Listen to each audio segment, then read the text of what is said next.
dimanapun berada, hari ini kami berkesempatan meliput atau berada di posko isoman mandiri yang berada di Raya Mastrip Kota Probolinggo, tepatnya berada di BPBD atau bencana alam, saudara ya. Nah, saudara bisa melihat di sini ada para relawan sebagai garda terdepan ya, yang memberikan semangat dan spirit kepada warga Probolinggo yang mungkin saat ini sedang melakukan isolasi mandiri di rumah.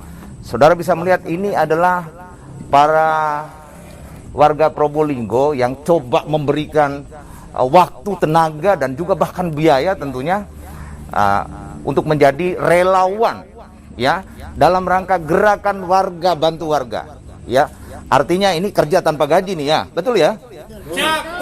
Semangat ya. Ada yel-yelnya kira-kira nih, bagaimana nih? Oh siap, ada. Ya, coba. Masyarakat relawan Probolinggo, posko bersama humanis. Satu kali lagi. Masyarakat relawan Probolinggo, posko bersama humanis. Nah, saudara bisa melihat dari kamera saudara, begitu semangatnya para relawan ini, bekerjanya baik siang ataupun malam ya, masih tetap berada di posko bersama ya, dalam rangka humanis, dalam rangka memberikan bantuan kepada warga Probolinggo yang saat ini sedang melakukan isolasi mandiri di rumah. Nah, saudara, saya punya kesempatan hari ini coba langsung mewawancarai, yang punya rumah ya. Baik, Pak. Selamat malam, Pak. Selamat malam, assalamualaikum warahmatullahi wabarakatuh. Sejak kapan ini posko ini didirikan, Pak? Posko relawan bersama humanis ini mulai didirikan tanggal 27 bulan Juli kemarin, tetapi baru on air itu tanggal 2 Agustus. 2 Agustus ya? 2 Agustus itu kita mulai, jadi tanggal 27 sampai tanggal 1 Agustus itu prepare, melakukan persiapan, termasuk juga melakukan pembenahan sebelum kita bergerak membantu masyarakat, saudara-saudara kita yang melakukan isolasi mandiri di rumahnya masing-masing. Baik, tadi kan kita sebut sebagai relawan humanis ya. Kira-kira ini dari komunitas dari mana saja ini? Kami yang dari BPBD ini awalnya menerima masukan, menerima informasi-informasi dari teman-teman yang ada di luar, bahwa ini ada beberapa relawan yang bergabung dari berbagai unsur, berbagai komunitas, berbagai macam lembaga. Di situ ada Gus Durian, ada Laskar Hijau, ada FPRB, ada PMI, ada teman-teman dari Pramuka, juga ada yang sekarang bergabung di tengah-tengah kita, ada Laskar Merah Putih, dan juga ada komunitas-komunitas yang lain seperti dari Basecraft, ada dari juga komunitas dari teman-teman MUI, ada dari komunitas teman-teman Nasrani, ada teman-teman Tionghoa. Jadi berkumpul ini sehingga ini bagus kalau kita memberikan wadah, membaur ini semuanya ya. Jadi kami yang menangani tentang kebencanaan ini merasa kami terpanggil untuk memberikan tempat, memberikan wadah, sekaligus kita juga bisa mengarahkan. Kalau mereka di luar kan kita juga kesulitan untuk memberikan pengarahan, tapi kalau ada di sini sehingga kami bisa selain memberikan fasilitas juga kami memberikan arahan-arahan bagaimana kita bisa berkolaborasi antara relawan dengan pemerintah. Nah, semangat inilah yang dibangun, dan kami juga apresiasi sehingga posko ini dinamakan humanis atau relawan bersama karena isinya dari berbagai macam komunitas. Kita memiliki semangatnya semangat pelangi atau kebineka tunggal ikanya. Nah, bineka keanekaragaman. Jadi kalau pelangi itu akan indah karena berbagai macam warna.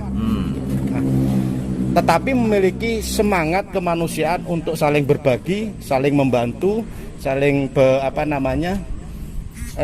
meringankan beban dari masyarakat, khususnya yang melakukan isolasi mandiri. Kegiatannya adalah tidak hanya membantu, tetapi memberikan pendampingan sampai dengan teman-teman kita atau saudara-saudara kita yang lagi mendapatkan ujian, mendapatkan musibah, ini bisa sembuh, bisa bangkit dan bisa kembali normal atau mungkin kembali seperti biasa. Artinya di posko ini ada akses ya, sehingga bisa mengetahui atau mendeteksi di mana saja para saudara-saudara kita yang sedang melakukan isoman, begitu ya? Betul. Jadi cara kerjanya untuk mendapatkan informasi ini ada 3 hal. Yang pertama dari stakeholder, dalam arti dari pemerintah. Dari pemerintah. Yang kedua juga dari person to person, ya, sifatnya offline, dan juga dari online, karena di posko ini juga ada call center yang bisa dihubungi apabila ada masyarakat yang bisa melaporkan ke kami, tetangganya, saudaranya, atau mungkin temannya yang melakukan isoman. Nah, karena banyaknya warga yang isoman yang ada di Kota Probolinggo ini, dan juga tingkat beban kerja teman-teman nakes yang sangat luar biasa, yang sudah bekerja hampir 1 tahun lebih, sehingga kita sedikit berusaha membantu meringankan dari tugas-tugas nakes, tapi dengan catatan kita tidak boleh overlapping, tidak boleh malah mengganggu kegiatan mereka. Tapi kita ini sifatnya hanya mensupport aja, supportnya. Jadi mengisi ruang-ruang mana yang kosong sehingga kita bisa berbuat, tetapi tetap dengan konsep yang sudah dibangun oleh Satgas Covid yang ada di Kota Probolinggo. Gitu. Baik. Sebagai garda terdepan ya, sebagai relawan yang dipandu di tempat ini, kira-kira bagaimana tentang para teman-teman relawan ini untuk proteksi kesehatan mereka juga ini, tentunya sebagai garda terdepan yang namanya relawan, artinya tidak punya gaji ini. Ya, alhamdulillah, saya juga sangat bangga dan sangat berterima kasih. Ternyata teman-teman relawan ini sebelum mereka melakukan aktivitasnya, mereka sudah memiliki SOP yang sangat bagus. Ada SOP-nya. Bagaimana SOP mereka terkait dengan SOP administrasi, SOP kegiatan di lapangan, sampai dengan kegiatan evaluasi setiap kegiatannya, baik per fase, per hari, sampai dengan selesai. Salah satu SOP-nya yang saya tahu itu bagaimana mereka cara mengasesmen, bagaimana mereka cara membantunya, karena yang dibantu ini adalah warga isoman yang juga memiliki kerentanan yang sangat tinggi terhadap adik-adik ataupun teman-teman relawan ini. Yang kedua juga alhamdulillah kita dapat proteksi. Yang pertama dari teman-teman dari Dinas Kesehatan, dari PMI, mereka juga mendapatkan vaksin, mendapatkan PCR. Jangan sampai kita membantu malah kita sebagai pembawa. Nah, ini kan bahaya. Makanya kemarin kita juga di PCR, ada beberapa kali mereka juga melakukan swab, sehingga mereka melakukan ke lapangan ataupun kembali lagi ke posko dan juga kembali ke rumah itu dalam keadaan mereka sehat. Jadi jangan sampai malah membawa penularan kan gitu. Oke, baik pemirsa CBTV News ya, ini saudara sudah bisa mendengarkan apa yang sudah disampaikan oleh Pak Sugito ya. Pak Sugito sebagai pemandu utama ini ya posko humanis, mungkin bisa sampaikan mumpung ada di layar kaca kepada warga Probolinggo yang belum tahu ternyata di sini ada posko bantuan. Jadi mungkin kalau mau ngasih bantuan ini bingung. Itu bagaimana caranya di sini melayani? Ada banyak warga Probolinggo yang ingin membantu ini kayaknya. Jadi begini, terima kasih sebelumnya pada saudara-saudara kami, khususnya warga Kota Probolinggo yang ingin dan ingin ikut berpartisipasi untuk meringankan beban saudara-saudara kita. Monggo bisa berkoordinasi dengan kami.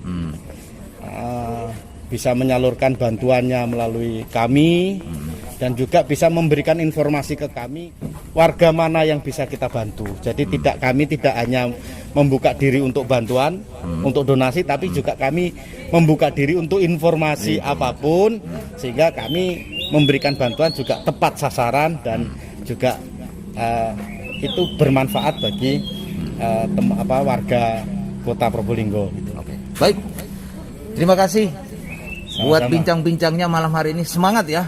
Siap. Semangat terus, tapi jangan lupa tetap prokes dan Protokol jaga imun, kesehatan, jaga kesehatan. iya. Ya. Matur suwun, nggih. Oke pemirsa, demikianlah bincang-bincang saya. Saat ini saya coba mewawancarai salah satu relawan. Ya, saya masih cari. Gimana ini Mas Ori? Setelah mewakafkan diri nih, menurut saya ini masuk atau menjadi relawan, ini kira-kira semangatnya seperti apa ini? Ya, yang pasti Posko Bersama Humanis ini platformnya adalah Masyarakat Relawan Probolinggo, MRP. Kemudian kami mendapatkan fasilitasi supporting system itu dari BPBD Kota Probolinggo, yaitu diwakili oleh Pak Kalaksa, Pak Sugito. Kemudian akhirnya kami dalam waktu 3 minggu ke belakang itu melakukan yang namanya judulnya adalah pendampingan terhadap warga masyarakat Probolinggo Kota, khususnya di 5 kecamatan yang melakukan isolasi mandiri di rumah. Nah, pentingnya adalah ketika kami melihat bahwa grafik isoman itu makin naik di Kota Probolinggo, sehingga akhirnya kami bersepakat dengan teman-teman relawan dari berbagai komunitas untuk mendirikan posko ini. Kemudian selama 3 minggu ini kami sudah memberikan manfaat kepada sebanyak lebih kurang itu. Ini fase kedua, sudah fase kedua. Fase pertama kami tutup dengan 53 orang yang kami dampingi, kami berikan manfaat. Di fase kedua ini sudah ada 23 yang sudah masuk masyarakat Kota Probolinggo dari 5 kecamatan yang kami dampingi saat ini.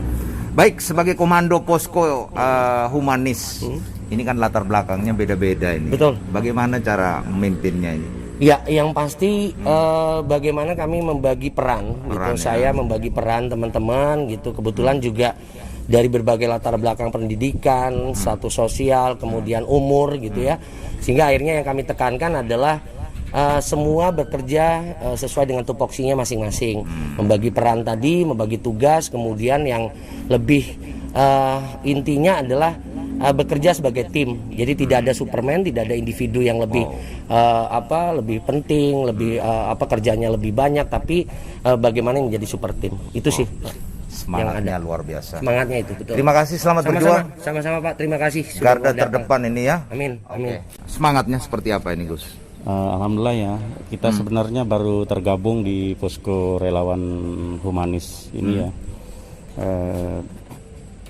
Tanggal 6 Agustus kemarin. Ya kita masih sharing-sharing silaturahmi terkait dengan kegiatan yang dilakukan oleh posko relawan humanis Kota Probolinggo. Sifatnya kita mengikuti, ya mengikuti. Karena untuk Laskar Merah Putih, selain kita bermitra atau bersinergi dengan BPBD, kita juga melakukan hubungan baik, bermitra dengan PMI, kepolisian, TNI, ataupun kegiatan-kegiatan lain di masyarakat. Gitu ya. Iya. Oke. Terima kasih Gus. Oke. Baik saudara, demikianlah laporan kami dari Kota Probolinggo, Jawa Timur, CB News untuk kita semua.